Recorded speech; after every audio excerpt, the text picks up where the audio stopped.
Hola a todos, bienvenidos a esta cápsula de Morena Socialista. Mi nombre es Gilberto Mayoraga y el día de hoy vamos a hablar acerca del marxismo de Lenin y su importancia para el movimiento comunista actual.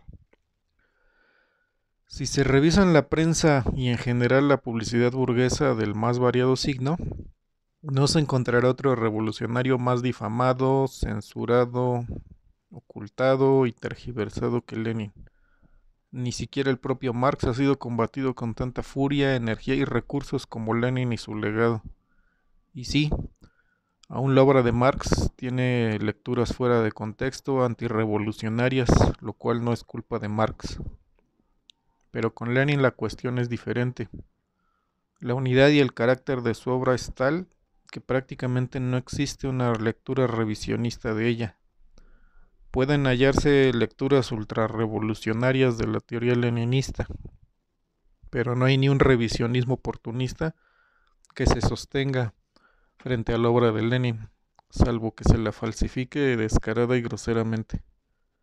Por ello y no en balde, la burguesía y sus loros mediáticos tienen por la figura de Lenin el más vivo odio, más que por cualquier otro revolucionario.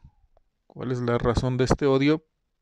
Pues sencillamente se trata de que Lenin devolvió el marxismo por el camino de la revolución. Marxismo estaba siendo desviado por los líderes de la Segunda Internacional, que era la organización de los socialistas del continente europeo, los cuales en su mayoría estaban desarrollando tesis oportunistas a partir de un proceso de revisión de la teoría de Marx. Esto es, que pretendían que la teoría de Marx no llamaba a la revolución social para derrocar al capitalismo, sino que, según ellos, la obra de Marx indicaba que el capitalismo transitaría hacia una organización socialista por un proceso de acumulación de reformas sociales de gran calado, lo que hacía inútil la lucha revolucionaria, por lo cual los partidos obreros socialistas debían dedicarse a obtener la mayor cantidad de votos en las elecciones, sin dedicarse ya a la preparación de las masas revolucionarias, a los trabajadores, para hacer la revolución. Lenin vino a cambiar esto. A lo largo de su trabajo, el combate a la revisión de la obra de Marx en un sentido oportunista es implacable. Su primer blanco serían los populistas rusos, que eran aquellos militantes de las organizaciones de la pequeña burguesía rusa que creían en una erradicación del naciente capitalismo en Rusia a partir del movimiento más o menos revolucionario del campesinado, al cual consideraban el depositario de las tradiciones cuasi socialistas de la Rusia precapitalista. Los populistas no eran un grupo homogéneo y ni siquiera un movimiento o partido unificado. Tampoco sus posiciones teóricas y políticas estaban unificados. En su amplio espectro se movían lo mismo aquellos que pretendían una revolución violenta, animada incluso por medio de atentados terroristas contra nobles y funcionarios del gobierno, que aquellos que pretendían que bastaba un tímido plan de reformas liberales para cambiar lentamente el estado de las cosas. El populismo ruso se asemeja mucho a los movimientos que animaron las revoluciones campesinas dentro de la Revolución Mexicana de 1910 y al movimiento cardenista de los años 1930. El uno y los otros pretendieron revertir el desarrollo capitalista o al menos atemperar sus efectos más nocivos. Lenin criticó al populismo dejando en claro la esencia del desarrollo del capitalismo, tal como fue descubierta por Marx, indicando con claridad que tal desarrollo había alcanzado tal estadio de avance, tanto a nivel mundial como ruso, que incluso la venerada comunidad campesina estaba ya en un franco proceso de descomposición económica, pues en su interior se estaba desarrollando también el capitalismo, al parejo que en el resto de la sociedad. Por ello, Lenin dejó en claro que los populistas asentaban sus esperanzas y sus programas político y económico en una idea de la comunidad campesina que ya no se correspondía con la realidad rusa. Lenin despejó las dudas en torno al carácter inminente del desarrollo del capitalismo, desarrollo que se servía inclusive de aquella misma comunidad campesina que les daba esperanzas a las doctrinas populistas. Los populistas creían apoyarse en las doctrinas más desarrolladas, incluso en las tesis del propio Marx, y al mismo tiempo creían tener en sus manos una doctrina original. Ellos representaban lo más avanzado del pensamiento ruso, pero ya asumaban sus contradicciones. Y con los trabajos de Plejánov y Lenin, pronto perderían esa posición cediendo su lugar al marxismo. La obra económica de la juventud de Lenin constituye el móvil de este revolucionario. En una serie de obras teóricas dejó sentadas las bases para el surgimiento de un marxismo aplicado a la sociedad rusa de la época. En esta obra deja muy clara la diferencia entre el marxismo y el pensamiento avanzado de la pequeña burguesía rusa, muchos de cuyos elementos creían que una lectura populista de la obra de Marx era la correcta.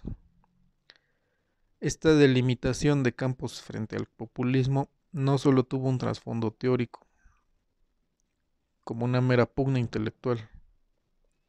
Lenin se propuso desbrozar el camino de la revolución social, mostrando cómo los aparentemente democráticos y hasta revolucionarios planteamientos populistas conducían a un callejón sin salida al movimiento ruso, por cuanto ligaban las posibilidades de la revolución a una institución que ya estaba en franca decadencia.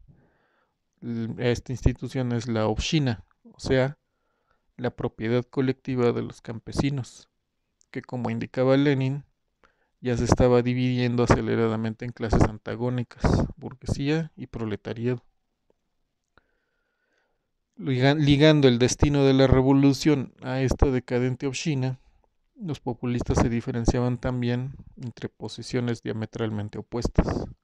Unos liberales por un lado, otros ultrarrevolucionarios por el otro lado. Pero en su conjunto, sin embargo, todo el populismo evolucionaba en un sentido liberal. Inclusive el ultrarrevolucionarismo populista no era sino una reacción desesperada a la evolución liberal del conjunto del movimiento, que era producto a su vez de la descomposición del campesinado.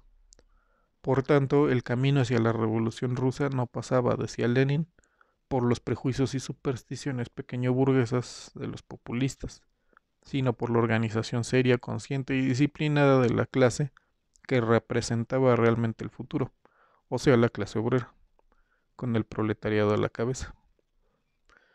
Y tal organización tenía que realizarse con base en los nuevos métodos de producción, o sea, los métodos industriales, dejando atrás los viejos métodos propios del artesanado a los diletantes del populismo. Esto significaba que el movimiento proletario revolucionario tenía que expresarse en un partido político revolucionario que representara realmente la vanguardia de todo el movimiento de todos los trabajadores.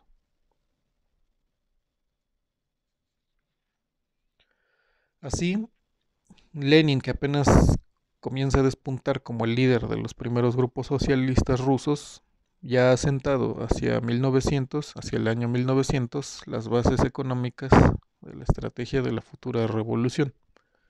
Esta estrategia se basa clara e inequívocamente en la teoría de Marx y Engels, contrariamente a las difundidas tergiversaciones de los críticos que hablan de un Lenin partidario del ultrarrevolucionarismo populista.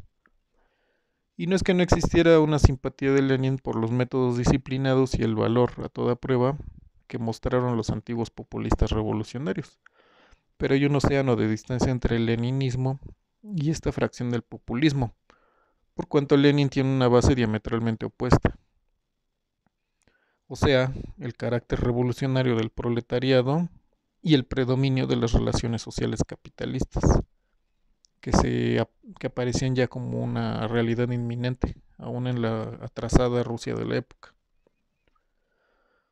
Por lo cual, Lenin plantea la organización de un partido revolucionario que sea capaz de combinar los métodos de lucha legales e ilegales y que es, por tanto, a la vez la vanguardia y el partido de masas que aspira a tomar el poder en tanto que el populismo revolucionario aspiraba a crear un estallido revolucionario mediante actos terroristas contra funcionarios y nobles, lo cual, creían ellos, animaría a las masas a atentar ellas mismas contra los funcionarios y después incluso a rebelarse abiertamente, en lo que denominaban dar un impulso desde fuera a las masas.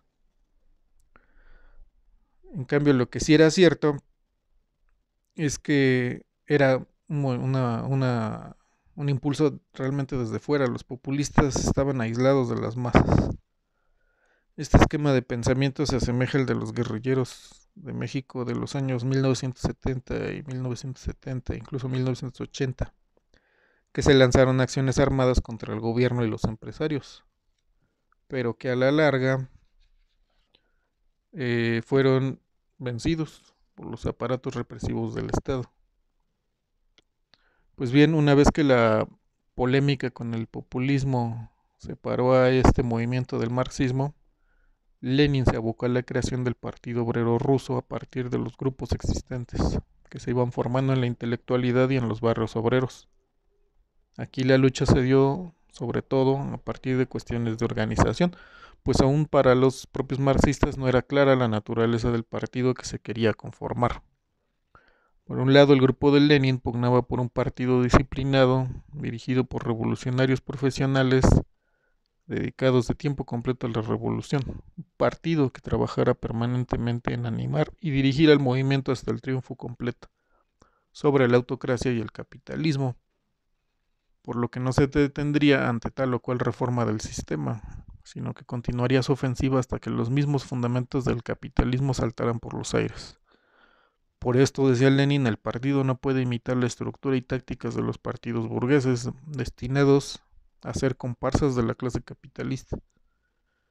El partido del proletariado tenía que tener una estructura acorde a su estrategia, con disciplina interna, y todos aquellos que perteneciesen al partido tenían que encuadrarse en las organizaciones del partido. Según Lenin, no se debían hacer concesiones a un falso democratismo a imitación de las organizaciones burguesas, pues esto dominaría las tácticas revolucionarias, impidiendo la correcta ligazón entre las tácticas legales e ilegales. El falso democratismo, según Lenin, no era sino una irrupción de la indisciplina pequeño burguesa en el movimiento obrero marxista, y sus representantes no eran otra cosa que elementos que no habían pasado todavía a posiciones plenamente marxistas. La polémica se prolongó durante la primera década de 1900 y terminó con la escisión entre los partidarios de Lenin, que fueron llamados bolcheviques, y los partidarios de Mártov, que fueron llamados mencheviques. Ambas fracciones seguirían denominándose en lo sucesivo Partido Obrero Socialdemócrata de Rusia, pero se enfrentarían en lo sucesivo en torno a muchas cuestiones, de principio, tácticas y concretas, aunque el peso mayor del movimiento gravitaría en adelante en torno a los bolcheviques, o sea, en torno a las posiciones defendidas por Lenin. Aquí, otra vez, Lenin lleva adelante el movimiento, consolida su teoría y refuerza su práctica revolucionaria. La justeza de sus posiciones se comprobará en la siguiente época, la de la crisis del imperialismo. Y bueno, esta sería la primera parte del marxismo de Lenin. Continuaremos en la siguiente cápsula. Acompáñenos. Esto es todo por el momento. Muchas gracias. Hasta luego.